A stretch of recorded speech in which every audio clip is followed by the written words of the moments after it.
పరిశుద్ధ గ్రంథాలు తెరవండి, దేవుని వాక్యం చదువుకుందాం. పరిశుద్ధ గ్రంథాలు తెరిస్తే దేవుని వాక్యం చదువుకుందాం. అపోస్తలుడైన పౌలు గారు రోమీలకు వ్రాసిన పత్రిక 8వ అధ్యాయం. అపోస్తలుడైన పౌలు గారు రోమీలకు వ్రాసిన పత్రిక 8వ అధ్యాయం 35వ వచనాన్ని నేను చదువుతున్నాను, ఆలకించండి. 35వ వచనం నుండి చదువుకుంటూ వెళదాం కిందకి. క్రీస్తు ప్రేమ నుండి మనలను ఎడబాపువాడు ఎవడు? శ్రమ అయినను, బాధ అయినను, హింస అయినను, కరువైనను, వస్త్రహీనత అయినను, ఉపద్రవమైనను, ఖడ్గమైనను మనలను ఎడబాపునా? ఇందును గూర్చి వ్రాయబడినదేమనగా, నిన్ను బట్టి దినమెల్లా మేము వధింపబడిన వారము, వధకు సిద్ధమైన గొర్రెలమని మేము ఎంచబడిన వారము. అయినను మనలను ప్రేమించిన వాని ద్వారా మనము వీటన్నిటిలో అత్యధిక విజయము పొందుచున్నాము. 38వ వచనం.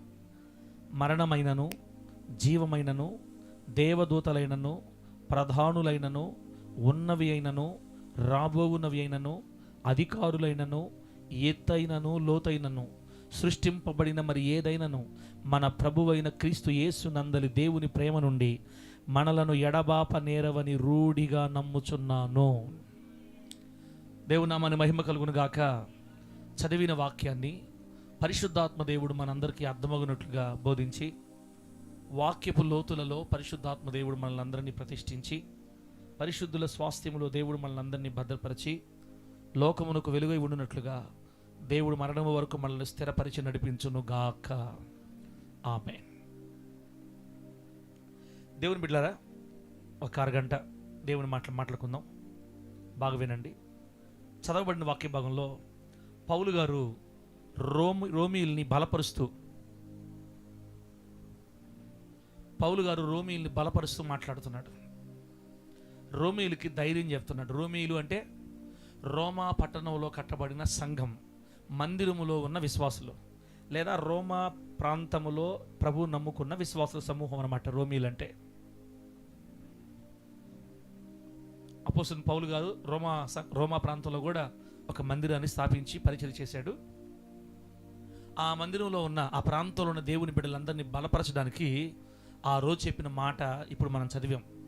పౌలు గారు ఏమన్నారంటే, క్రీస్తు ప్రేమ నుండి, ఓ రోమీలరా, క్రీస్తు ప్రేమ నుండి మనలను ఎడబాపువాడు ఎవడు? ప్రశ్న. క్రీస్తు ప్రేమలో నుండి నిన్ను నన్ను దూరము చేసేవాడు ఎవడు? ప్రశ్న.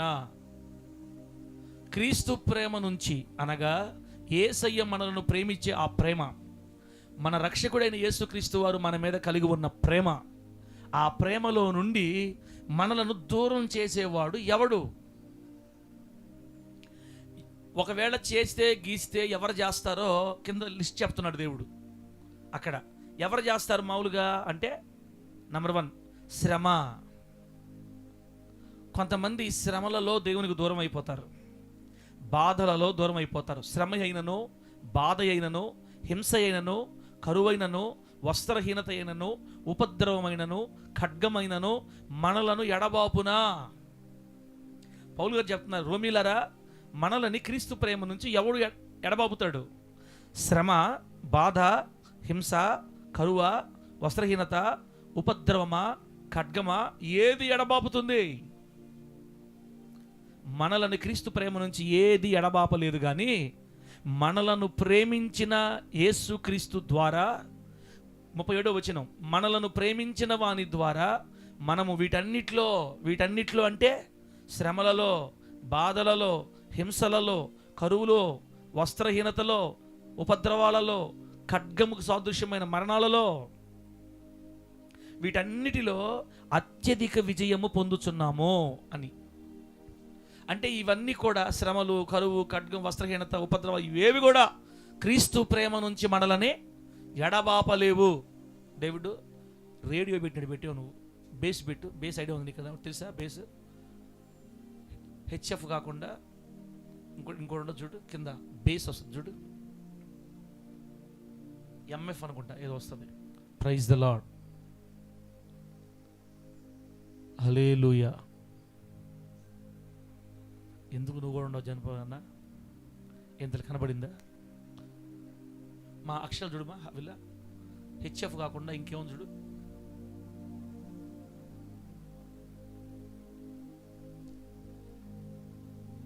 మైక్ ఎక్కడ పెట్టారో చూసుకో. ఆ మైక్ పెట్టిన వైర్ కింద చూడాలి కరెక్ట్గా, ఆ ఎర్ర వైర్ కింద పర్సులో ఉండే. హెచ్ఎఫ్ కాదు, నెక్స్ట్ ఇంకేముంది కింద? లో, ఆ లో పెట్టు, ఇప్పుడు లో పెంచు. Praise the lord. అది ఇప్పుడు దిప్పు, ఇది బాక్స్ దిప్పి, అంతే వచ్చింది, బేస్ వచ్చిందిలే. దేవుని నామానికి మహిమ కలుగును గాక. ఆమేన్. రైట్.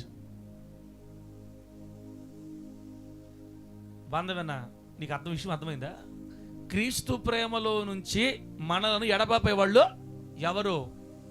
శ్రమలు, బాధలు, హింసలు, కరువులు, వస్త్రహీనత, ఉపద్రవాలు, ఇవి ఏవి కూడా ఖడ్గం, ఇవి ఏవి కూడా క్రీస్తు ప్రేమలో నుంచి మనల్ని దూరం చెయ్యలేవు అని పౌలు గారు చెప్తున్నారు. చెయ్యలేకపోగా మనలను ప్రేమించిన వాని ద్వారా, అంటే మన ప్రభువైన యేసుక్రీస్తు ద్వారా వీటన్నిటిలో మనం అత్యధిక విజయం పొందుతామంట. దేవుడికి స్తోత్రం కలుగును గాక. గట్టి చెప్పడు హల్లెలూయా. పాలు తాగే వాళ్ళకి బిర్యానీ పెట్టినట్టుంది ఈ వాక్యం చెప్తుంటే. సంతోషంగా పాలు తాగే మనిషి, ఆనందరాజన పాలు తాగే మనిషి. ఈ పాలు తాగే వాళ్ళకి బిర్యానీలు పెడితే ఏం అర్థం అవుద్ది? మళ్ళీ ఏగ పాలు పోస్తే మళ్ళీ మీకు చాలదు. ఏళ్ళకి పాలు పోస్తే తల్లి ఏళ్ళకి పాలు పోసామనుకో మళ్ళీ మీకు చాలదు. ఇంకంతా పాలు బిర్యానీ మిక్సింగ్ చేసి పెట్టాలి. ఇప్పుడు దేవుడికి మహిమ కలుగును గాక.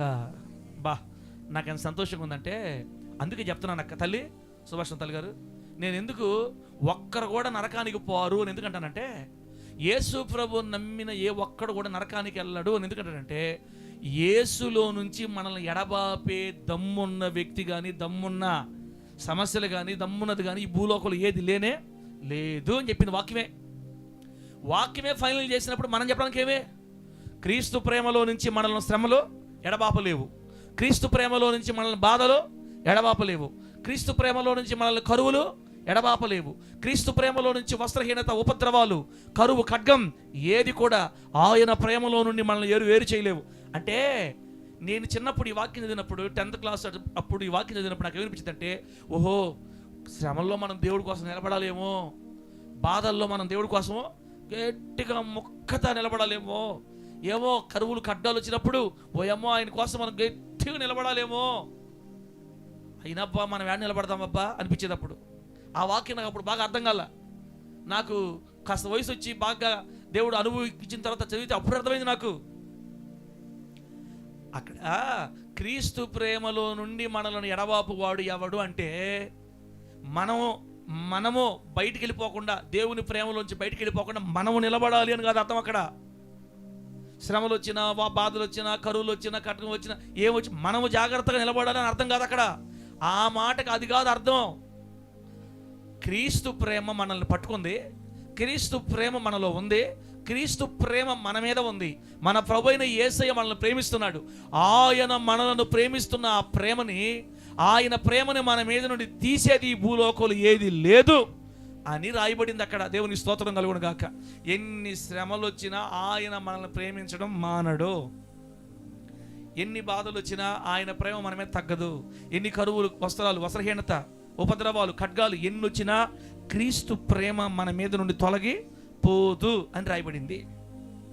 వెళ్ళరా ఎంత చక్కని మాట. అంటే ఒక్కసారి యేసు ప్రభువారు మనల్ని పిలుచుకున్నాడు అంటే, ఒక్కసారి యేసు ప్రభువారు మనల్ని సెలెక్ట్ చేసుకున్నాడు అంటే, ఆయన మనం చనిపోయేదాకా మనల్ని వదలడు. ఆయన ప్రేమ మనల్ని వదలదు. ఆ ప్రేమ నుండి మనల్ని దూరం చేయాలని ముఠామేసే బృందం ఎంత ప్రయత్నం చేసినా, ఆయన ప్రేమలో నుండి మనల్ని దూరం చేయాలని ఎన్ని ప్రయత్నాలు చేసినా, క్రీస్తు ప్రేమలో నుంచి మనల్ని ఏది కూడా మనల్ని దూరం చేయలేదు అని చెప్పింది వాక్యం. దేవుని నామానికి మహిమ కలుగును గాక. గట్టి చెప్పండి హల్లెలూయా.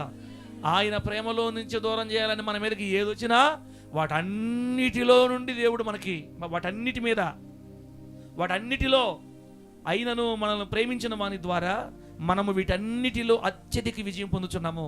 ఏవేవైతే మన మీదకి వస్తాయో దేవుని ప్రేమను దూరం చేయడానికి, వాటన్నిటిలో దేవుడు మనకి అత్యధిక విజయం దయచేస్తాడని రాయబడింది అక్కడ.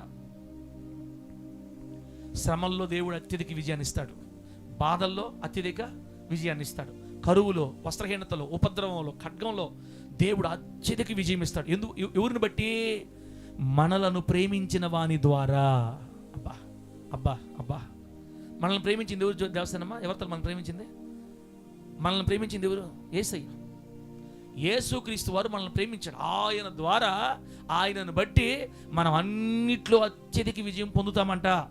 అంటే ఒక్క మాటలో సూటిగా సుత్తి లేకుండా ఒక్క మాటలో చెప్పాలంటే, ఒక్కసారి కనుక ఆయన మనల్ని కోరుకొని పిలుచుకుంటే ఇక ఆయనే మనల్ని రక్షించుకుంటాడు, ఇక ఆయనే మనల్ని కాపాడుకుంటాడు, ఆయనే మనల్ని అన్ని షేప్ చేసుకుంటాడు. అంతే. ఆయన ప్రేమలో నుండి మనల్ని దొంగిలించగలిగింది ఈ లోకంలో ఇంక లేనే లేదు. మనము కాదు ఆయన్ని ప్రేమించింది, ఆయనే మనల్ని ప్రేమించాడు. మనము ప్రేమించింది మరి కాదు, తానే మనల్ని ప్రేమించి, యేసయ్య మనల్ని ప్రేమించాడు. ఫస్ట్ యేసయ్య సంతోషకరమైన ఆనందాన్ని ప్రేమించాడు కాబట్టి వాళ్ళని పిలుచుకున్నాడు. ఇక వాళ్ళని దేవుళ్ళలో నుంచి దూరం చేసే దమ్ము, హక్కు ఇంకెవరికే లేదంతే. పానీడు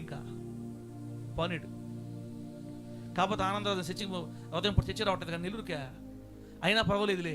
అయినా దేవుడు దూరం చేయనే, దూరంలో దేవుళ్ళలో నుంచి ఎవరు కూడా ఇంకా ఆనందరాజును దూరం చేయలేరు. పెట్టారా? ఇంకా కింద చూడండి, ఇంకా మంచి మాట, ఇంకా పెద్ద.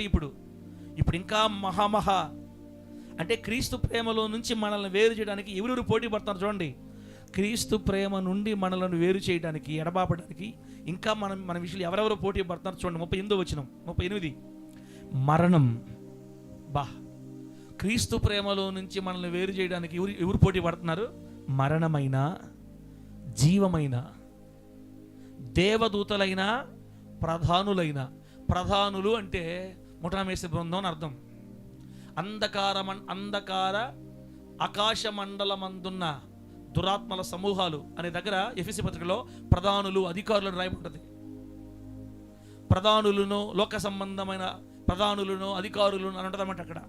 ముఠామేసి బృందం ప్రధానులైనా, ఉన్నవి అయినా, రాబోవునవి అయినా, ఈ ప్రస్తుతానికి ఉన్నవి కానీ, భవిష్యత్తులో వచ్చే రాబోవునవి కానీ, తర్వాత అధికారులైననో, ఎత్తైన, లోతైన, సృష్టింపబడిన మరి ఏదైనా మన ప్రభువు అయిన క్రీస్తు యేసు నందలి దేవుని ప్రేమ నుండి, మన ప్రభు అయిన యేసు క్రీస్తు నందలి దేవుని ప్రేమ నుండి మనలను ఎడబాప నేరవని నేను రూఢిగా నమ్ముచున్నాను అని చెప్తున్నాడు దైవజన్ పౌలు గారు. రోమీలారా, మిమ్మల్ని యేసయ్య ప్రేమిస్తున్నాడు. రోమీలారా, మిమ్మల్ని యేసయ్య ప్రేమిస్తున్నాడు. ఆ ప్రేమలో నుండి మిమ్మల్ని మరణము వేరు చేయలేదు, జీవము వేరు చేయలేదు, దేవదూతలు వేరు చేయలేరు, ప్రధానులు వేరు చేయలేరు, ఉన్నవి వేరు చేయలేవు, రాబోవునవి వేరు చేయలేవు, అధికారులు వేరు చేయలేరు, ఎత్తు లోతు ఏవి వేరు చేయలేవు, సృష్టింపబడిన మరి ఏది కూడా క్రీస్తు ప్రేమలో నుండి మనలను ఎడబాప నేరవని నేను రూఢిగా నమ్ముచున్నాను అని పౌలు గారు వారిని ధైర్యపరుస్తున్నట్లుగా అక్కడ రాయబడింది. ఈ మాట చదివిన తర్వాతే నాకేమర్థమైందంటే, యేసయ్యలోకి అడుగుపెట్టిన ఒక వ్యక్తిని ఇక దొంగిలించి లోకంలోకి లాక్కోవడం మహా కష్టం. యేసు ప్రభు ఆకర్షించిన ఒక వ్యక్తిని, నిజముగా దేవుడు ఒక వ్యక్తిని కోరుకొని పిలుచుకొని రక్షణలోకి నడిపిస్తే ఇక ఆ వ్యక్తిని మరలా తిరిగి లోకంలోకి లాక్కెళ్ళిపోయి క్రీస్తు ప్రేమ నుండి దూరం చేయటం కష్టం. బిడ్డలారా, లోకంలోకి లాక్కెళ్ళిపోవచ్చేమో కానీ క్రీస్తు ప్రేమలో నుంచి మాత్రం లాక్కొని వెళ్ళలేరు. బాగా నీ మాట. క్రీస్తు ప్రేమలో నుంచి మనల్ని వేరు చేయలేవు ఏవి కూడా. లోకంలో పడేయచ్చు, మరలా పాత అలవాట్లు కొంచెం పడిపోవచ్చు, ఒకవేళ బలహీనతలో పడిపోవచ్చు, ఒకవేళ కొంచెం వెనకబడవచ్చు, ఒకవేళ మందిరికి కొంచెం దూరం కావచ్చు, ఒకవేళ మళ్ళా కొంచెం ఏషాలు వేయచ్చు. మనుషులం కదా, శరీరంలో ఉన్నాం కదా, చిన్న బలహీనతలు పడవచ్చు. మనం ఆధ్యాత్మికంగా భక్తిలోకి అంత వెనకబడచ్చేమో కానీ క్రీస్తు ప్రేమ నుంచి మాత్రం మనల్ని దూరం చెయ్యలేవు. ఇవన్నీ కూడా ఎంత సంతోషం నిజంగా. అంటే మన మీద యేసయ్య ప్రేమ అంత ఉన్నతంగా ఉంది. యేసయ్య ప్రేమ మన మీద అంత ఉన్నతంగా ఉంది. రోమీల మీదే కాదు, ఈ ఆధునిక క్రైస్తవ సంఘంలో యేసయ్య కొరకు బ్రతికే ప్రతి బిడ్డ మీద ఇదే ప్రేమ ఉంది. ఇదే ప్రేమ, క్రీస్తు ప్రేమ. ఆమేనండి, గట్టి చెప్పండి హల్లెలూయా. ఎంత మంచి మాట. 35వ వచనం ఫస్ట్ కదా, క్రీస్తు ప్రేమ నుండి మనలను ఎడబాపువాడు ఎవడు. అందుకే మన మీటింగులు కూడా క్రీస్తు ప్రేమ సామ్రాజ్య కూడికలు, క్రీస్తు ప్రేమ సామ్రాజ్య కూడికలు. ఆయన ప్రేమ నుంచి మనల్ని ఎడబాపు వాళ్ళు ఈ లోకంలో ఎవరు లేరు. అంతే. అంటే మనం ఎంతగా దిగజారిపోయినా, లేదా మనం ఎంతగా మన శ్రమల్లో, బాధల్లో, కష్టాల్లో పడిపోయి కన్నీళ్ళు పడిపోయి నాకు ప్రార్థన కూడా చేయాలనిపించట్లేదు, అసలు దేవుడు ఉన్నాడా లేడు, నువ్వు ఎన్ని సొగడైన పడు, ఆయన ప్రేమ నుంచి మాత్రం నువ్వు దూరం కాలేవు. ఏ సమస్యలు, ఏ కష్టాలు, ఏ బాధలు, ఏ కరువులు, ఏ ఖడ్గాలు, ఏ వస్త్రహీనత, ఏవి కూడా నన్ను క్రీస్తు ప్రేమ నుండి దూరము చేయలేవు. చేయజాలవు యేసునామంలో. ఏ మరణమైన, జీవమైన, ఉన్నవి అయినా, రాబోనైనా, దేవదూతలైన, ప్రధాన అధికారులైనా, ఎత్తు లోతు ఏదైనా ఆయన ప్రేమలో నుంచి మనల్ని ఎడబాప నేరవని నేను రూఢిగా నమ్ముతున్నాను చెప్తాను పౌలు గారు. అంటే ఈ భూలోకంలో ఒక క్రైస్తవుని మీద నుండి యేసయ్య ప్రేమను తీయగలిగే సత్తా గలది ఈ భూలోకంలో లేనే లేదు. అంత గొప్ప అదృష్టవంతులు మనము. ఆనందరాజన్న, నువ్వెంత అదృష్టవంతులు తెలుసా? నీ మీద ఉన్న దేవుని ప్రేమ నుంచి నిన్ను ఎవరు కూడా దూరం చేయలేరు. ఇంకా యేసయ్య ప్రేమలో నుండి నిన్ను దూరం చేసేది ఈ భూలోకంలో పుట్టదు, ఇంకెప్పటికి పుట్టదు. అంతే. మనందరి మీద దేవుని ప్రేమ అలా ఉంది. అందుకే దేవుడు లోకమును ఎంతో ప్రేమించాడు. అందుకే మన యేసయ్య, మన దేవుడు ప్రేమా స్వరూపి. అందుకే మన దేవుడు ప్రేమా స్వరూపి. అందుకే చూడండి అక్క, ఒక్కొక్కసారి తల్లి సమస్యలు ఎక్కువ, ఈ బాధలు ఎక్కువ, ఈ కష్టాలు ఎక్కువ, ఏడుపులు వస్తున్నా కూడా మనం ఏమంటామంటే, చచ్చిపోతాను కానీ యేసయ్యను వదిలిపెట్టి మాత్రం నేను బతకలేనని చెప్తుంటాం. మనం పోతే పని ప్రాణం, దేవుడు బాగు చేస్తే బాగు చేయని, బాగు చేయకపోయినా బాగు చేయపని, నాకు కలిసి వచ్చినా కలిసి రాని, కలిసి రాకపోయినా పని, నాకు ఏమైనా కానీ నేను యేసయ్య కోసమే బతుకుతా, నా ప్రభువులోనే నేను జీవిస్తా, నా ప్రభు కోసమే చనిపోతా, అవసరమైతే ఆయన పాదాల దగ్గర చచ్చిపోతాను కానీ నాకు ఇంక నేను వెనక్కి వెళ్ళి బ్రతకలేను. ఎందుకంటాం మనం అట్లా ఎందుకు మాట్లాడుతున్నాం అంటే, మనల్ని క్రీస్తు ప్రేమ అంత ఎక్కువగా, అంత గట్టిగా బంధించిందనమాట. క్రీస్తు ప్రేమ మనల్ని అంత గట్టిగా హత్తుకుంది. ఆయన ప్రేమ మన ఎడల అంత అధికంగా ఉంది. దేవుని ప్రేమ, మన మీద దేవుడు కలిగి ఉన్న ప్రేమలో నుండి మనలను ఏది కూడా దూరము చెయ్యలేదు అని నువ్వు నమ్మితే ఈ భూమి మీద ధైర్యంగా మనం భక్తి చేయగలుగుతాము. హల్లెలూయా. చూడరానిది చూసినంత మాత్రాన, మాట్లాడకూడనది మాట్లాడినంత మాత్రాన, పలకకూడనది పలికినంత మాత్రాన, చేయకూడనది చేసినంత మాత్రాన క్రీస్తు ప్రేమ మన మీద నుండి పక్కకు పోదు. బలహీన పడొచ్చేమో కానీ బలహీన పడిన వారిని మరలా దేవుడు లేపుకుంటాడు. పడిపోవచ్చేమో కానీ పడిపోయిన వారిని మరలా ప్రభువు లేపుకుంటాడు. బైబిల్లో ఒక మంచి మాట రాయబడింది, తన సేవకుడు పడి ఉండుటైననో లేచుటైననో తన యజమానుని పనియే. తన సేవకుడు పడి ఉండుటైననో లేచుటైననో తన యజమానుని పనియే. కాబట్టి నీతిమంతులు 7 మారులు పడిన మరలా తిరిగి లేస్తారు, లేపుకుంటాడు. అంతేగాని మనల్ని దేవుని ప్రేమలో నుంచి ఎవరు దూరం చేయలేరు. మనము ఎంత ఏ మూల ఉన్నా, ప్రపంచంలో ఏ మూల దాగి ఉన్నా మన మీద దేవుని ప్రేమ అలా కప్పబడి ఉంటుంది. మనలో దేవుని ప్రేమ ఉంది, మన మీద దేవుని ప్రేమ కప్పబడి ఉంది. మనము దేవుని ప్రేమలో కప్పబడి ఉన్నాము. ఈ వాక్య వినే ప్రతి బిడ్డ మీద దేవుని ప్రేమ కప్పబడి ఉంది. మరి దేవుని ప్రేమ ఉంటే మా బతుకులు ఇట్టెందుకు అవుతాయి పాస్టర్ గారు? దేవుడి ప్రేమ ఎట్టుంటే మేము ఇట్టెందుకుంటాం పాస్టర్ గారు అనబాకండి. శ్రమలు వస్తాయని బైబిల్ చెప్పింది, హింసలు వస్తాయని బైబిల్ చెప్పింది, ఉపద్రవాలు, కరువులు, ఖడ్గం, వస్త్రహీనత అన్నీ వస్తాయని చెప్పింది. ఇలా ఎన్నొచ్చి మన మీద దాడి చేసినా మనలను ప్రేమించిన క్రీస్తు ద్వారా వాటన్నిటిలో మనం అత్యధిక విజయాన్ని కళ్ళారా చూస్తాం యేసునామంలో. ఆ పరిస్థితి అన్నిటిలో కూడా దేవుడే మనకి విడుదలిచ్చి నడిపిస్తాడు. వాటన్నిటి మీద మనకు దేవుడే జయాన్ని ఇస్తాడు. ఆయనే మనకు సహాయం చేస్తాడు. నెల్లూరులో విన్నాం కదా, నీళ్లు మారాగా మారిపోయినప్పుడు, మారా చేదు నీళ్ళుగా ఉన్నప్పుడు ఆ చేదు నీళ్ళని మధురంగా మార్చగలిగే చెట్టును కూడా దేవుడే ఏర్పాటు చేశాడు. అక్కడ అలాగే శ్రమలు, కష్టాలు, బాధలు, నిందలు వచ్చినప్పుడు వాటి నుండి బయటపడే మార్గాన్ని కూడా ఆయనే ఏర్పాటు చేస్తాడు. ఆయనే మనల్ని కాపాడుకుంటాడు. ఆయన ప్రేమలో మనల్ని కప్పి మరణం వరకు నిలబెట్టుకుంటాడు. ఒక్క మాట చెప్పాలంటే తన బిడ్డలను ఆయన వదిలిపెట్టి ఒక క్షణం కూడా దూరంగా ఉండలేడు. ఇశ్రాయేలును కాపాడువాడు. ఏం చెప్పారు, బలి చెప్పారు కానీ ఇశ్రాయేలును కాపాడేవాడు కునుకడు, నిద్రపోడు. మనం ఆత్మ సంబంధమైన ఇశ్రాయేలీలమే. ఆయన మనల్ని అంత ప్రేమగా చూసుకుంటున్నాడు, అంత జాగ్రత్తగా చూసుకుంటున్నాడు. అంత ప్రేమగల దేవుడు మన మీద. ఏ బాధలు, ఏ కష్టాలు, ఏ కరువులు, ఏ వస్త్రహీనత, ఏ ఉపద్రవాలు ఏవి కూడా క్రీస్తు ప్రేమలో నుంచి మనల్ని దూరం చెయ్యలేవు. అంతే. కానీ మీకు ఒక డౌట్ రావచ్చు, పాస్టర్ గారు సరే బాగానే ఉంది, మా కళ్ళతో చాలామందిని చూసాం మేము. డైరెక్టర్ గారు జాగ్రత్తగా ఉండాలా, యాక్టివ్గా ఉండాలి. మా కళ్ళతో చాలామందిని చూసాం. బాప్తిసం తీసుకున్నారు, మందిరంకి వస్తున్నారు. వాళ్ళ జీవితాల్లో కొన్ని ప్రమాదాలు, ఇబ్బందులు జరిగి కొంచెం వాళ్ళకి లాస్ వచ్చింది, నష్టం కలిగింది. ప్రియుల్ని మరి వారి కుటుంబంలో ఉన్న ప్రియులని పోగొట్టుకున్నారు, చనిపోయారు. ఎప్పుడైతే అలా జరిగిందో వాళ్ళు తమ చేతులతో, తమ నోటితో తమ దేవుడిని దూషించి, ఈ దేవుడు మాకేం చేయలేదు, ఇలా ఉంటే మా జీవితం ఏం జరిగింది, నిజంగా దేవుడు ఉంటే మాకెందుకు ఇలా జరగద్దని వాళ్ళు మా కళ్ళ ముందే జారిపోయి మరలా పాత జీవితంలోకి వెళ్ళిపోయి మరలా విడిచిపెట్టి వచ్చి నిర్జీవమైన వాటిని మరలా పెట్టుకుని పూజిస్తున్నారు. మరలా వెనక్కి వెళ్ళిపోయారు పాస్టర్ గారు. మరి వాళ్ళ సంగతి ఏంటి? మా కళ్ళ ముందే ఎందరో లోకంలో కలిసిపోయి మరలా వెనక్కి వెళ్ళిపోయారు. మా కళ్ళ ముందు ఎందరో మళ్ళీ యేసు ప్రభువులో లేసి లోకంలో కలిసిపోయారు. మరలా శేషాలు పట్టుకొని వాళ్ళ పాత జీవితంకి వెళ్ళిపోయారు. మరలా వాటిని ఆరాధిస్తూ పూజిస్తూ ఉన్నారు. వాళ్ళ సంగతి ఏంటి? బిడ్డలారా, ఒకటే జవాబు. మన మీద యేసయ్య కలిగి ఉన్న ప్రేమ వారి మీదకి వెళ్ళలా ఇంకా. అంటే ఆయన ఏర్పరచుకున్న ప్రజలలో వాళ్ళు లేరు, అంతే.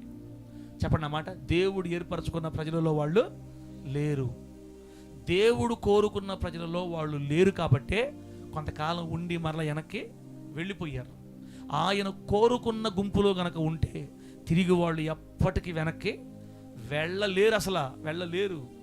ఎందుకంటే వాళ్ళని కాపాడుకునేది కూడా దేవుడే. గొర్రెల మంది ఉందన్న, గొర్రెల మంది ఉంది. గొర్రెలు కొన్నారు, ఒక 50 గొర్రెలు 100 గొర్రెలు ఉన్నాయి. ఈ 100 గొర్రెల్ని పసిపెట్టేలా కాపాడుకోవాల్సింది ఎవరు? ఎవరి తల్లి కాదు, గొర్రెలే కాపాడుకోవాలా. తాము గొర్రెలే కాపాడుకుంటాయా? పెద్ద గొర్రె, చిన్న గొర్రె, అట బాబా చిన్న గొర్రె ఎట్రా ఇటు తిరుగు, బుడ్డి గొర్రె దిగటా అని గొర్రెలే ఒకదా జాగ్రత్త చేసుకుంటాయా? గొర్రెలకి అంత టాలెంట్ లేదు. అది ఎట్లా పడితే వెళ్తుంటాయి. కాపరి ముందు ఒక వెనకొకరు ఉండి వాటిని చూసుకొని, కుర్ర మగాలు ఉండి చోటుకి వెళ్ళినప్పుడు దగ్గరగా ఉండి రాత్రుల పూట కాల్చుకొని దొంగల బారి నుండి అవి పెరిగి పెద్దవై ఉపయోగకరంగా మారే వరకు కంటికి రెప్పలా చూసుకోవాలి. ఎవరా? కాపరి. సేమ్ అంతే. ఒక విశ్వాసిని, ఒక వ్యక్తిని దేవుడు లోకంలో నుంచి ప్రత్యేకించుకొని పిలుచుకొని సంఘంలో తీసుకొచ్చుకున్నప్పుడు ఆ బిడ్డల్ని కాపరి, నేను గొర్రెలకు మంచి కాపరిని, నా గొర్రెలు నా స్వరం వింటాయి, నేను నా గొర్రెల కోసం ప్రాణం పెడతా. దేవుడి స్తోత్రం కలుగును గాక. నా గొర్రెల కోసం ఏం పెడతాను? నేను నా ప్రాణం పెడతా. నా గొర్రెలు నా స్వరం వింటాయి. అంటే మనము గనక ఆయన పిలుపులో ఉండి, ఆయన ఏర్పాటులో ఉండి, ఆయన కోరుకున్న జనాంగంలో ఉంటే కాపరిగా ఉన్న యేసయ్యే మనల్ని ప్రతి క్షణం కాపాడుకుంటాడు.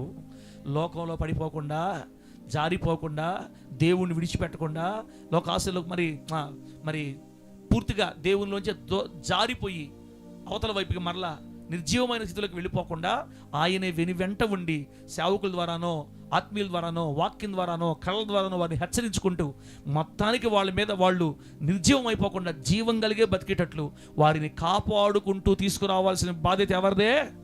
యేసయ్యదే. గట్టి చెప్పండి హల్లెలూయా. ఆ యేసయ్య ఏం చేశాడంటే మాలాంటి కూలోళ్ళని పెట్టుకున్నాడు. ఇప్పుడు మాలాంటి జీతకాళ్ళని పెట్టుకున్నాడు. ఇప్పుడు మీరు గొర్రెలు, మేమెవరివే? గొర్రెల కాపరులవి. పెద్ద కాపరి ఆయన, ప్రధాన కాపరి. ఆయన చేతి కింద జీతగాళ్ళం మేము. అర్థమవుతుందా? ఆయన పైనుంచి మొత్తం చూస్తూ ఉంటాడు. కాదే కొన్ని మాకు చెప్పి నువ్వు కూడా కొంచెం చూస్తుండ్రు అబ్బాయి, ఆదివారం కూడా కొంచెం వాక్యం చెప్పుకొని, కొంచెం నీళ్ళు పెట్టుకొని, మందు వేసుకొని, ఈ నడ్డి గొర్రెల్ని, కుంటి గొర్రెల్ని, ఈ ముక్కురు గొర్రెల్ని గమనించుకుంటా ఉండు. వాటన్నింటిలో కొంత జాగ్రత్త లైన్లో పెట్టుకుంటూ ఆ జాగ్రత్త, ఏదన్నా గొర్రె దారి తెప్పో తీసుకొచ్చి జాగ్రత్త చేసుకో అని కాపరికి, భూమి మీద భౌతికమైన కాపరులుగా మమ్మల్ని నియమించి ప్రధాన కాపరికి ఆయన నుండి సంఘమును నడిపించుకొని తీసుకెళ్తున్నాడు. దేవునికి స్తోత్రం కలుగును గాక.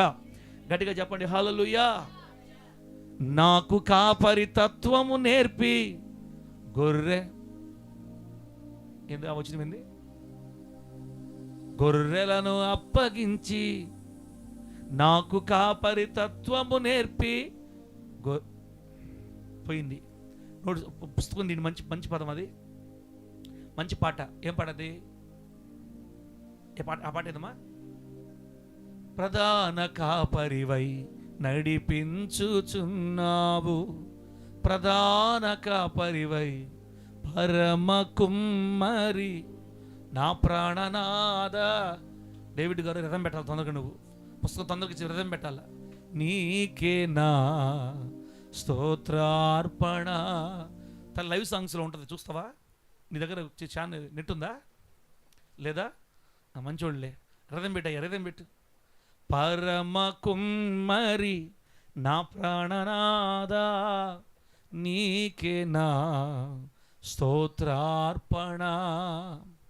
పరమ కుమ్మరి నా ప్రాణనాద నీకే నా స్తోత్రార్పణ.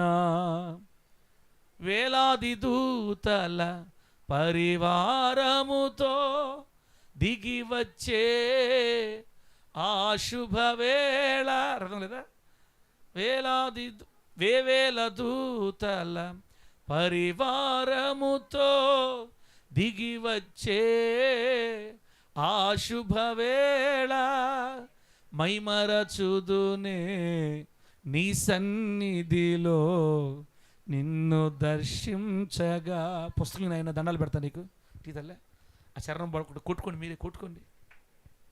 ఒక్క రథం పెట్టలేక కింద పడి దొల్లాడుతున్నారు నాయన.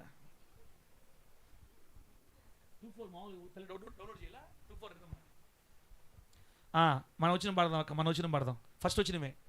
నీ కృప సమృద్ధియే నాకు సంఘమును అప్పగించేను, ఆ సంఘక్షేమాభివృద్ధియే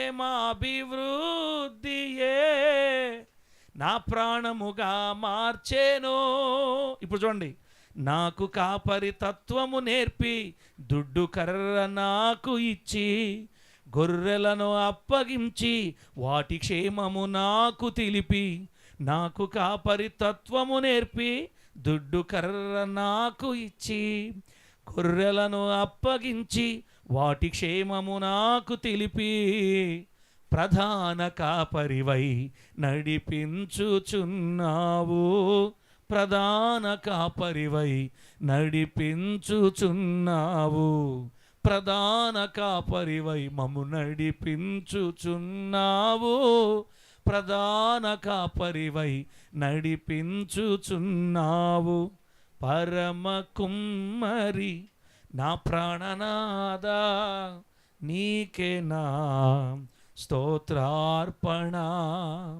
పరమ కుమ్మరి నా ప్రాణనాద నీకే నా స్తోత్రార్పణ.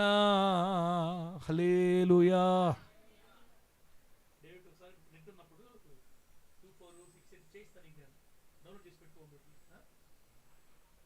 సరే విందాం బిడ్డలారా, అయిపోయింది. ఇంకా సుభాష్ తల్లి గారు, ప్రస్తుతం మీకు ఏమర్థమైంది?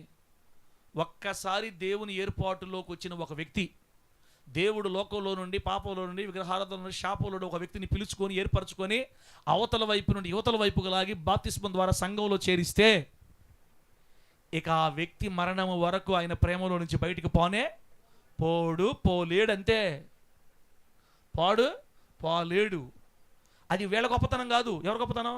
కాపరి, ప్రధాన కాపరి గొప్పతనం. ప్రధాన కాపరి చేసాడంటే మాలాంటి జీతకాలను పెట్టుకొని సంఘాన్ని నడిపిస్తున్నాడు అనమాట. ఎంత సంతోషం అన్న నిజంగా. ఇప్పుడు ఆ మాటను జ్ఞాపకం చేసుకుంటే మనం ఎంత ధన్యులమి. అందుకే మంచిగా రాయబడింది బైబిల్లో, యెహోవాను తమకు దేవుడుగా కలిగిన జనులు ధన్యులు, ధన్యులు. ఆయన మనలను లోకంలో మరలా కలిసిపోనివ్వక కాపాడుకుంటున్నాడు. మన మీదకి ఎన్ని శ్రమలు వచ్చినా, ఎన్ని బాధలు వచ్చినా, కరువులు వచ్చినా, వస్త్రహీనత వచ్చినా, ఉపద్రవాలు వచ్చినా, ఖడ్గం వచ్చినా, మరణము, జీవము, దేవదూతలు, ప్రధానులు, ఉన్నవి రాబోవునవి, అధికారులు, ఎత్తైనా లోతైనా మరి ఏదైనా క్రీస్తు ప్రేమ నుండి మనలను ఎడబాప నేరవని, అనగా క్రీస్తు ప్రేమలో నుండి మనల్ని దొంగిలించి బయటికి ఏవి తీసుకొని పోలేవని రూఢిగా చెప్తున్నాడు పౌలు గారు. దేవుని స్తోత్రం కలుగును గాక. గట్టి చెప్పండి హల్లెలూయా. దీన్ని బట్టి భూలోకంలో గొప్పవాడు ఎవరో తెలుసా? యేసు ద్వారా ఆకర్షించబడిన వాడే. నా తండ్రి వాడిని ఆకర్షించితేనే కానీ వాడు నా ఎద్దకే రాడు. ఎవరినైతే తండ్రి ఆకర్షిస్తాడో వాడే ధన్యుడు, గొప్పవాడి భూలోకంలో. ఈ మాట విన్న తర్వాత రాత్రి ప్రశాంతంగా పడుకొని నిద్రపోవచ్చున్నా మనం ఇంకా కదా. ఎప్పుడైనా పిలవని దేవుడు, ఎప్పుడైనా పిలవని, నిద్రలో రాని, హార్ట్ అటాక్లు రాని, గుండెపోట్లు రాని, ఆ పోట్లు ఇన్ని పోట్లను రాని, కన్ను మూస్తే యేసయ్య ఒడిలో కళ్ళు తెచ్చేస్తాం యేసునామంలో. పాస్టర్లు ఏ రోజున ఈ వాక్యాలు చెప్పుంటే అప్పట్లో నేను ఎంత హ్యాపీగా భక్తి చేసుకునేవాడిను. ఆ రోజుల్లో రే ఇద్దరు భార్యలోడా అంటుంటే ఓయమ్మ అప్పుడే కోపం, భయం. రే తాగుబోతోడా, రే బీడీలు తాగేవాడా అంటుంటే ఇక ఆ పుట్టించే ఏడుపులు ఏడుపులు ఏడుపులు ఏడుపులు. సరేలే పాపం, ఆ కాలానికి, ఆ దైవజనులకి, ఆ ప్రజలకి అది సరిపోయింది. ఈ కాలానికి, ఇప్పటికి, ఈ పరిస్థితులకి దేవుడు మనకి ఉపదేశం ఇచ్చాడు. దేవునికి స్తోత్రం కలుగును గాక. చెప్పడం గట్టిగా హల్లెలూయా. ఏది మనల్ని క్రీస్తు ప్రేమలోంచి వేరు చేయలేదు అల్ల. ఇందాకేం చెప్పాను మీకు? అలా జారిపోయిన వాళ్ళు ఎవరైనా ఉంటే, అలా లోకంలో మళ్ళీ కలిసిపోయిన వాళ్ళు, మళ్ళీ విగ్రహారాధన పడిపోయిన వాళ్ళు, మళ్ళీ వెనక్కి మళ్ళీ తిరణాలకు వెళ్ళిపోయిన వాళ్ళు, మళ్ళీ లోకంలోకి వెళ్ళిపోయిన ఎవరన్నా ఉంటే ఒకటే ఒక మాట, వాళ్ళని దేవుడు ఆకర్షించలేదంతే. అలా ఆకర్షించలేదు కాబట్టి మరలా జారిపోయారు, వెనక్కి వెళ్ళిపోయారు. బిడ్డలారా, ఇప్పుడు నేను మీకు కొంతమంది పేర్లు చెప్తా, నేను ఆపేస్తున్నాను. క్రీస్తు ప్రేమలో నుంచి మనల్ని ఎవరు వేరు చేయలేని ఇలా మీకు మధ్య యుగం అంటారు. మన ప్రపంచ చరిత్రని కొన్ని భాగాలు చేస్తారనమాట. కొన్ని భాగాలు. ఆధునిక యుగం అంటే 1500 సంవత్సరం నుంచి ఇప్పటిదాకా ఆధునిక యుగం అంటే. మధ్య యుగం అన్నారనుకోండి, అది క్రీస్తు శకం అంటే యేసు క్రీస్తు వారు పుట్టిన కాడ నుంచి 1500 సంవత్సరం వరకు, క్రీస్తు శకం 1500 సంవత్సరం వరకు, అంటే యేసు క్రీస్తు వారు పుట్టినాటి నుండి 1500 సంవత్సరాల వరకు ఉన్న కాలాన్ని మధ్య యుగం అంటారు. ఈ మధ్య యుగంలో అనగా యేసు ప్రభు వారు భూమి మీద పుట్టిన కాడ నుంచి 1500 సంవత్సరం దాకా ఉన్నటువంటి ఆ మధ్య యుగంలో యేసయ్య కొరకు ఎంతో మంది చంపబడ్డారు. క్రీస్తు నామం కోసం ఎంతో మంది చంపబడ్డారు. వీళ్ళని మధ్యయుగపు హతసాక్షులు అంటారు. చెప్పండి, మధ్యయుగపు హతసాక్షులు. యేసయ్య కొరకు మిడిల్ ఏజెస్ అంటారు అన్నమాట మధ్యయుగాన్ని. Middle ages. ఈ మిడిల్ ఏజెస్లో క్రీస్తు కోసం హతసాక్షులుగా మారిపోయిన, అంటే యేసయ్య కొరకు చంపబడిన వాళ్ళు అనమాట. నిజానికి మరణము కూడా క్రీస్తు ప్రేమలో నుంచి మనల్ని వేరు చేయలేదని రాయబడింది ఇందాక. మరణం ఏమన్నా వీళ్ళు ఏమన్నా వేరు చేసిందా అని నేను కొంచెం సెర్చ్ చేసా పెట్టలేరా, కొంచెం సెర్చ్ చేశాను. అయితే సెర్చ్ చేస్తే వాళ్ళని ఎంత హింస పెడుతున్నా, వాళ్ళని ఎంత బాధిస్తున్నా దేవుని బిడ్డల్ని, వాళ్ళు పొరపాటును వెనక్కి వెళ్లకుండా అవసరమైతే ప్రాణాలైనా కోల్పోయారు. కానీ వెనక్కి మాత్రం వాళ్ళు వెళ్ళి యేసు నాకు తెలియదనే మాటే అనలేదు అని రాయబడింది. దేవునికి స్తోత్రం కలుగును గాక. గట్టిగా చెప్పండి హల్లెలూయా. 1170వ సంవత్సరంలో సెయింట్ థామస్ బెకెట్ అనే ఒక వ్యక్తి, దైవజనుడు, సెయింట్ థామస్ బెకెట్ అనే వ్యక్తి, ఇంగ్లాండ్ రాజు హెన్రీ II, ఆ రాజుగారి కాలంలో బిడ్డలారా, ఈ సెయింట్ థామస్ బెకెట్ అనే వ్యక్తి దేవుని పరిచర్య కోసం, దేవుని యేసుక్రీస్తు సువార్త కోసం ఈ రోమన్ క్యాథలిక్ వాళ్ళ ద్వారా బిడ్డలారా చంపబడ్డాడు, హతసాక్షిగా మార్చబడ్డాడు. వాళ్ళ బోధ, ఆర్సీఎం వాళ్ళ బోధ ఒక రకంగా ఉంటుందన్న, మన బోధ ఒక రకంగా ఉంటుంది. వాళ్ళ బైబిల్ అంతా ఒకటే ఉంటుంది, కానీ వాళ్ళు కొన్ని చేర్చుకుంటారు. వాళ్ళంతా వాళ్ళ రూట్ వేరులే. 1000 సంవత్సరాల పాటు వాళ్ళు ప్రపంచాన్ని ఏలేరు. 1000 సంవత్సరాల పాటు, క్రీస్తు శకం 300 సంవత్సరం నుంచి క్రీస్తు శకం బిడ్డరా 1500 సంవత్సరాల దాకా వాళ్ళే ఇంచుమించుగా 1200 సంవత్సరాల కాలం ఏలేరు ప్రపంచాన్ని వాళ్ళు. ఆ టైంలో ఎందరో దేవుని బిడ్డల్ని పట్టణ పెట్టుకున్నారు, ఎందరో క్రైస్తవుల్ని చంపారు, ఎందరో క్రైస్తవులు ప్రాణాలు తీశారు, ఎందరినో చంపి పడేశారండి. అలా చంపిన వాళ్ళలో మొట్టమొదటిగా సెయింట్ థామస్ బెకెట్ అనే వ్యక్తిని బిడ్డరా చర్చిలోనే, మందిరంలోనే చంపేశారంట అతన్ని. ఈరోజు అతని సమాధి, ఆ వ్యక్తి యొక్క సమాధి ఒక ప్రార్థనా స్థలంగా ఉందంట బిడ్డరా. అంటే మందిరంలోనే చంపేశారు అతన్ని. ఆ మరణం కూడా ఆ వ్యక్తిని యేసయ్యలో నుంచి వేరు చేయలేకపోయింది. దేవుడికి స్తోత్రం కలుగును గాక. అలా చంపేస్తామని వాళ్ళు బెదిరించినా, అట్లయితే నాకు వద్దు యేసు ప్రభు వద్దు, భక్తి వద్దు అనుకుని వెనకెళ్ళాయినా, చనిపోవడానికైనా సిద్ధపడ్డాడు. కానీ ఈ యేసు ఎవరో నాకు వద్దు, నాకు తెలియనే తెలియదు, నాకు వద్దు నాయన, నేను బతికితే ఊపిరి ఉంటే ఉప్పుగలు అమ్ముకుని అనలా. బైబిల్ వాక్యం ఉంది కదా, మరణము కూడా క్రీస్తు ప్రేమలో మనల్ని వేరు చెయ్యలేదు. అంతే. 1252 సంవత్సరంలో పీటర్ ఆఫ్ వెరోనా అనే ఒక వ్యక్తి, పీటర్ ఆఫ్ వెరోనా బిడ్డారా, ఈ వ్యక్తిని కూడా, ఇతను ఒక దైవజనుడు పాస్టర్ గారు,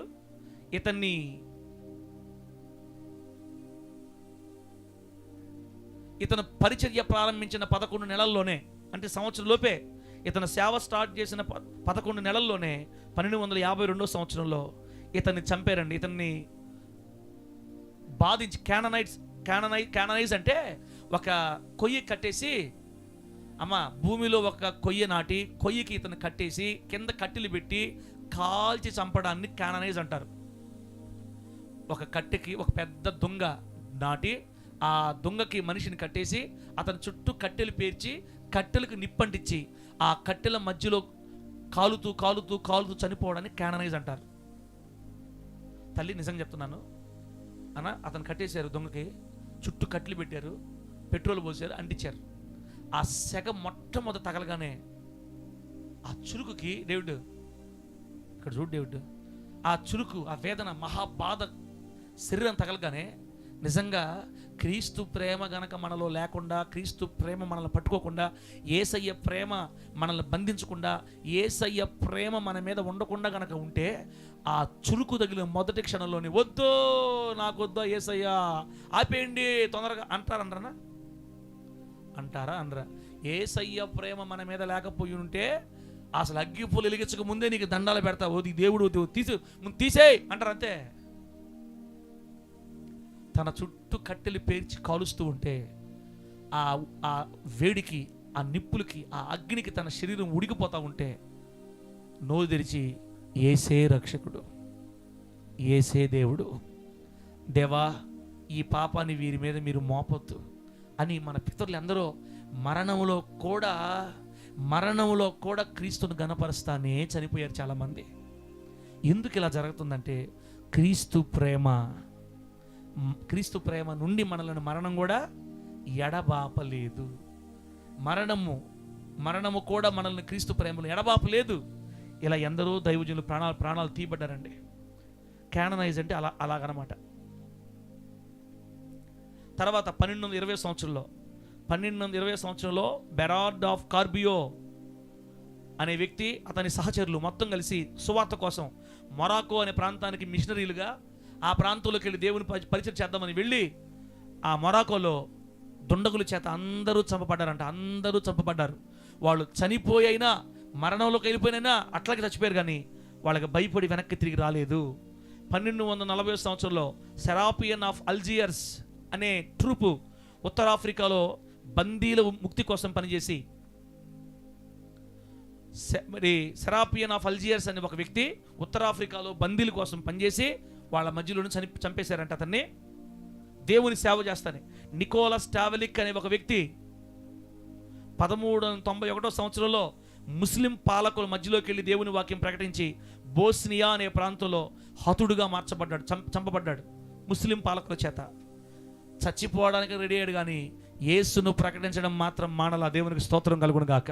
1415 సంవత్సరంలో జాన్ హస్ అనే ఒక వ్యక్తి, దైవజనుడు, హెరసీ ఆరోపణలు మోపబడి, నేను చెప్పాను కదా, క్యాననైజ్, కట్టెలు పేర్చి కట్టెలతో కాల్చి చంపబడ్డాడు. జాన్ హస్ అని ఒక దైవజనుడు 1415 సంవత్సరంలో. ఇలా 1241లో వెళ్ళారా మార్టిర్స్ ఆఫ్ శాండియోమిర్చ్, బుజాడ్ హోహోట్ అనేవాళ్ళు రకరకాల పేర్లండి. మీరు అందుకే నేను చెప్పేది ఏంటంటే ప్రపంచ హతసాక్షుల చరిత్ర అనే ఒక పుస్తకం ఉంటుంది తల్లి. ఏ చరిత్ర? ప్రపంచ హతసాక్షుల చరిత్ర. చిరుత పులి బొమ్మేసి ఉంటుంది దాని మీద, బ్లాక్ కలర్లో. ఇంతలా ఉంటుందన్నా, మందమన్నా, ఇంతలా ఉంటుంది బుక్. అది నేను తీసుకొచ్చి చదివాను. ఆ బుక్ చదివిన తర్వాత అసలు మనది భక్తే కాదనిపించింది నాకైతే. అసలు మనది భక్తే కాదు, కష్టమంతా వాళ్ళది, సుఖమంతా మనది. ప్రాణాలు పెట్టింది, రక్తం కాచింది వాళ్ళు. వాళ్ళ రక్తం మీద ఈరోజు ఆటలాడేదే మనము. సువార్తల కోసం కిలోమీటర్ల దూరం నడిచి వెళ్ళి దొంగల చేత కొట్టబడి, గాయపరచబడి, చంపబడి, హతసాక్షులుగా గావించబడి మన పితరులు ఎందరో ప్రాణాలు పెట్టి రక్తార్పణ చేశారు దేవుని సేవలో. ఈరోజు అప్పట్లో వాళ్ళంత కష్టపడి పరిచర్య చేసి వాళ్ళ రక్తం కారిస్తే ఆ రక్తము ద్వారా ఈరోజు దేవుని సంఘం విస్తరించింది. ఈరోజు సంఘం సేవ, పరిచర్య, భక్తి అంతా మోడరేషన్ అయిపోయింది. ఇప్పుడు అంతా డిగ్నిటీ పెరిగిపోయింది, సుఖాలు పెరిగిపోయాయి. ఇప్పుడు హ్యాపీగా ఏసీలు కూర్చొని సేవలు చేసుకుంటున్నాం మనం. నా ప్రాణమా కలత చెందకే అని పాట పాడుకుంటా అనా, ఏం దెబ్బలు లేకుండా, ఏమి ఆ కాలేలు సువార్త కనిపెడితే కొడతారంటే ఈ పక్క ఇచ్చే బరిగిస్తాం మనం, అంతే కంటస్ లేకుండా. ఆ వైపే పోయేదిలే. పలానా ఏరియాకి పోతే చెత్త కొడుతున్నారంటే బాబా అక్కడ అంటే ఇంకా ఆ పక్కే పోయేది లేక సువార్తకి అయిపోయింది. మనమేమో ప్రాణాలు కాపాడుకునే సేవకులమే, వాళ్ళేమో ప్రాణాలు పోగొట్టుకున్న సేవకులు. ఏది ఏమైనా ఆ కాలంలో కష్టపడ్డారు, ప్రాణాలకి తెగించారు. వాళ్ళు చంపబడతారని తెలిసినా కూడా చంపబడటానికి ఇష్టపడ్డారు, కానీ యేసును వదలడానికి మాత్రం ఇష్టపడలేదు. ఆ మధ్యకాలంలో మన భారతదేశంలోనే ఒక దీవి, ఆ దీవిలో అండమాన్ నికోబార్ దగ్గర దీవిలోనే ఏదో ఒక దీవి పేరు ఉంది. వాళ్ళలో ఉన్న ఒక ఆటవిక జాతికి సువార్త ప్రకటించడానికి ఒక వ్యక్తి పడవలో వెళ్ళి వాళ్ళకి ఆహార పదార్థాలు విసిరేస్తుంటే వాళ్ళు బాణాలతో కూడా చెప్పారంట. వాళ్ళ దగ్గరకు పోతే చంపేస్తారు. ఈయన బాధ ఏంది? వాళ్ళకి ఎలాగైనా దేవుని ప్రేమని ప్రకటించాలి, క్రీస్తు ప్రేమని ఆ ఆటవిక ప్రజలకు తెలియజేయాలి. బిడ్డరా, ఇలా ప్రపంచ చరిత్రలో వందల వేల మంది బిడ్డలు రక్తాలు కారాయి, తలలు తెగాయి, రంపాలతో కొయ్యబడ్డారు, సింహాలకు ఆహారంగా వేయబడ్డారు. ఆడపిల్లలు కూడా సింహాలకు ఆహారంగా వేయబడ్డారు. ఒక గర్భిణీ స్త్రీ, ఆ పేరు నేను మర్చిపోయాను, ఆ బుక్లో ఉంటాయి ఈ పేర్లన్నీ. ఒక గర్భిణీ స్త్రీని తీసుకొచ్చి సింహం ముందు నిలబెడతానా, ఆ సింహం కొరకుతుంటే పిండం కింద పడిపోయిందంట. ఆ పిండాన్ని కూడా కొరికింది సింహం. అలా ఇద్దరిని కొరికి చంపుతుంటే వాళ్ళు చప్పట్లు కొట్టి ఆనందించేవాళ్ళు ఆ రోజుల్లో. ఎంతోమంది స్త్రీలు తమ గర్భాలు చీల్చబడినా యేసే నా దేవుడని ఒప్పుకున్నారు. అంత బలముగా వాళ్ళు నిలబడగలిగారంటే వాళ్ళు క్రీస్తు ప్రేమలో కప్పబడి ఉన్నారు. మరణము కూడా క్రీస్తు ప్రేమ నుండి మనలను ఎడబాపలేదు. మరణమే ఎడబాపలేకపోతే ఆఫ్టర్ ఆల్ ముఠా మేస్త్రి మనల్ని ఎడబాపుతాడా? ప్రధానులు, అధికారులు, ఉన్నవి రాబోవునవి ఏవి ఎడబాపుతాయి మన దేవుని ప్రేమలో నుంచి? అస్సలు మనల్ని ఎడబాపలేవు. అందుకే చెప్తున్నా, ఫిక్స్, మనం దేవుని రాజ్యం వెళ్ళిపోతాం యేసునామములో, అంతే. ఆయన సన్నిధిలోకి మనం ఆకర్షించబడటమే మన గొప్ప ధన్యత. అసలు ప్రభు మనల్ని కోరుకోవడమే మన గొప్ప ధన్యత. లోకంలో ఉండేవాళ్ళు, ఈ క్యాస్ట్ వాళ్ళు, ఆ క్యాస్ట్ వాళ్ళు, వీళ్ళు దరిద్రులు, వాళ్ళు ఎట్లా అంటారు, మనుషులు అంటారు మనల్ని. ఆ దరిద్రుల దగ్గరికే దేవుని ప్రేమ వచ్చింది. ఆ దరిద్రులనే దేవుని ప్రేమ కోరుకుంది. ఆ చేతగాని వాళ్ళనే ప్రభు ఆకర్షించుకున్నాడు. ఆ చేతగాని వాళ్ళనే ప్రభు ఈరోజు ప్రేమించి సంఘంలో చేర్చుకున్నాడు. పరలోకాన్ని అర్హులుగా మార్చాడు. పరలోకము నుండి ఎవడు కూడా మనల్ని దూరం చెయ్యలేడు. దేవునికి స్తోత్రం కలుగునుగాక. గట్టిగా చెప్పండి హల్లెలూయా. అక్క మీరు అలా బుక్ చదువుంటారు మీరు, అది పేరు గుర్తురావట్లేదు. ఒక 5 మంది యవనస్తులు వెళ్ళి ఇట్లాగే అమెరికా దగ్గర ఒక దీవిలో వాక్యం చెప్పడానికి పోతే వాళ్ళ 5గురిని చంపేస్తే వాళ్ళ భార్యలు వెళ్ళి మళ్ళీ పరిచయం చేస్తారక్క. ఏదో పేరు మర్చిపోయింది నేను. అదే వాళ్ళ పేర్లేంది, వాళ్ళు 5 మంది వెళ్తారు చూడు, వెళ్ళి సువార్త చేస్తారు. ఈతో వస్తుంది ఆ ఊరి పేరు, ఆ దేశం పేరు. అసలు ఎంత అది ఆ చరిత్ర చదివితే నేను హవిలో చదవమని చెప్పాను నేను. అసలు వాళ్ళని వాళ్ళని చంపే విధానం రాస్తారన్నమాట అక్కడ. వాళ్ళు అంతకుముందే చాలాసార్లు విమానంలో పోయి వాళ్ళకి బుక్స్ కాదు, బట్టలు, తినుబండారాలు విమానంలోంచి విసిరేస్తే వాళ్ళు 5 రోజుల నుంచి అటు విసిరేస్తూ ఉంటే వచ్చి తీసుకుపోయి తింటా ఉన్నారు వాళ్ళు. ఇంకా అలవాటు అయింది కదా వీళ్ళకి. ఒకసారి దిగి వాళ్ళతో మాట్లాడదామని మొట్టమొదటిసారి విమానాన్ని దించి ఒక దగ్గర వాళ్ళు ఆ విమానం దగ్గరే ఉండి ఎవరన్నా వస్తే ఈ తినుబండారాలు వేద్దామని కూర్చోన్నారు. అంతే, వచ్చి పడిపోయారు. అంతే, ఒక 10 మంది 20 మంది వచ్చి బాణాలతో విరుచుకుపడ్డారు. ఈటితో పొడిస్తే ఒక వ్యక్తిని, ఒక దైవజనుడిని గుండెలోంచి అవతల దూసుకుపోయింది బాణాలు వీటిలో. ఒక వ్యక్తి భయపడిపోయి ఆ కాలంలో దూకి నదిలో దూకి కొట్టుకుపోతూ ఉంటే, ఈత కొడతా ఉంటే పైనుంచి బాణాలతో కొడితే అక్కడే ఒళ్ళంతా బాణాలే. ఒక వ్యక్తిని అయితే పెద్ద బరిసితోటి ముక్కలుగా నరికి, జాగ్గా ఏదో పేరు, వాత వసతి, వాళ్ళు ఆ విధంగా తుండెలుగా నరకబడ్డారు. అంతే, ఏమంత కర్మ. కొత్తగా పెళ్ళయింది, చిన్న పిల్లలు, 5 నెలలు 6 నెలల పాపలు వాళ్ళకి. ఆ యవనస్తులు ఎలాగైనా ఈ ఆటవిక ప్రజలకి దేవుని ప్రేమని తెలియజేయాలి, ఎలాగైనా దేవుని ప్రేమ వీళ్ళకి తెలియచేయాలి. జాక్ అతని బృందం ఏదో ఉంటారు, మా వాత వసత పేరు. అబ్బా, అసలు అనిపిస్తుంది నాకు, అది కదా సేవ అంటే. మనదేం సేవ? 5 మందిని చంపేస్తారు. ఆ తర్వాత దేవుని ప్రేమ, ఈ 5 మంది భార్యలు పోతారు మళ్ళీ రెండో వరుస. అటు ఇటు తేల్చుకుందాం, వాళ్ళని చంపేస్తారు కదా, మమ్మల్ని చంపే నేను వీళ్ళు పోతారు. కానీ మొదటిసారి దేవుడు అనుమతించి వాళ్ళ రక్తాన్ని భూమిలో చిందించాడు. వీళ్ళ భార్యలు వెళ్ళినప్పుడు ఈరోజు ఆ ప్రాంతమే క్రైస్తవ ప్రాంతం అయిపోయింది యేసు నామంలో. ఆ 5 మంది రక్తం కార్చబడడం ద్వారా వాళ్ళ ఆ అడవుల్లో ఉన్న తండాలు మార్చబడి, మందిరాలు కట్టబడి, వాళ్ళు నాగరికత నేర్చుకొని, ఎవరైతే ఆ దైవజుడిని చంపాడో ఆ వ్యక్తిని తీసుకెళ్ళి మొత్తం సాక్ష్యం చెప్పించారు, ప్రపంచం సాక్ష్యం చెప్పించారంట. బిల్లీ గ్రహం గారు ముందు కూడా ఆ వ్యక్తిని నిలబెట్టి సాక్ష్యం చెప్పించారంట. నేనే నా చేత్తోనే బరిసుతో పొడిచి చంపా పలానాయన్ని. ఆయన ఎవరిని ఏ దైవజనుడితో చంపేశాడో అతనితోటి ఆయన భార్య అంటుందంట, వీళ్ళ నాన్నని నువ్వే చంపావు, ఇప్పుడు వాడిని నువ్వే ఆడించాలని నిందంట. వీళ్ళ నాన్న నువ్వే చంపావు కదా, వీడిని ఇప్పుడు నువ్వే ఆడించు. ఇప్పుడు ఆ పిల్లవాడిని ఈయనే పెంచుకొని, ఎవరైతే వాళ్ళ నాన్న చంపాడో ఆ వ్యక్తి మారు మనసు పొంది ప్రభుని తెలుసుకొని సాక్ష్యం చెప్తా ఆ పిల్లవాడిని ఆయనే చూసుకున్నాడు. ప్రపంచం అంతా పోయి వాడి గురించి ఆయనే సాక్ష్యం చెప్పాడు, నేనే వీళ్ళ నాన్న చంపాను. అది ప్రపంచంలో గొప్ప సాక్ష్యం అయ్యింది ఆ రోజుల్లో. బిడ్డలారా, ఇలా మరణం కూడా దేవుని ప్రేమలో నుంచి మనుషుల్ని, మన దేవుని బిడ్డల్ని వేరు చేయలేకపోయింది. అందుకే చెప్తున్నాను, ప్రవీణ్ పగడాల అన్నగారిని చంపుతారని అనగా ముందు తెలీదా? ఏ రోజుకైనా నాకు థ్రెట్ ఉంది, ఏ రోజుకైనా నాకు ఇబ్బంది ఉంది అని అనుకున్నాడు కానీ తన పనిని తను ఆపలేకపోయాడు. ఆపడు, జరగని నా రాజు కోసం, నా రాజు అనేవాడు, నా రాజు కోసం ప్రాణాలైనా పెడతాను కానీ నేను ఆపలేదని. అంతే, రేపు మనమైనా అంతే బిడ్డారా, మనమైనా అంతే. అవసరమైతే దానికోసం మనం ప్రాణాలనే పెడతాం కానీ ఈ దేవుడు వద్దు నాకేమో అంటాం మనమా? అనలేము. ఎందుకు అనలేమంటే అది మన గొప్పతనం కాదు, మనలను ఆవరించి ఉన్న క్రీస్తు ప్రేమ. గట్టి చెప్పండి హల్లెలూయా. మనలను ఆవరించి ఉన్న క్రీస్తు ప్రేమ, అంత ప్రేమిస్తున్న ప్రేమ గల తండ్రి చేతుల్లో నుంచి నిన్ను దొంగిలించడం ఎవరికి సాధ్యం కాదు. ధైర్యంగా భక్తి చేద్దాం. ఆమేనండి, ధైర్యంగా భక్తి చేద్దాం. మనము పరలోకానికి చెందిన ప్రజలమే, మనకి నరకానికి సంబంధం లేనే లేదు.